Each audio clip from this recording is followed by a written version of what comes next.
Happy birthday to you. Oh, thank you so much. Now, since Sasha can talk yet, di ba nagka-talk si Sasha?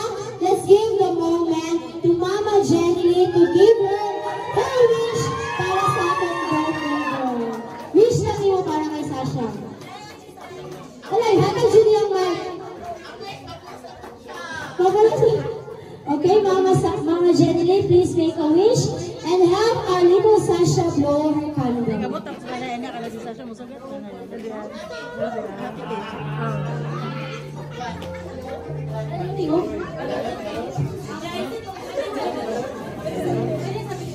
Hello?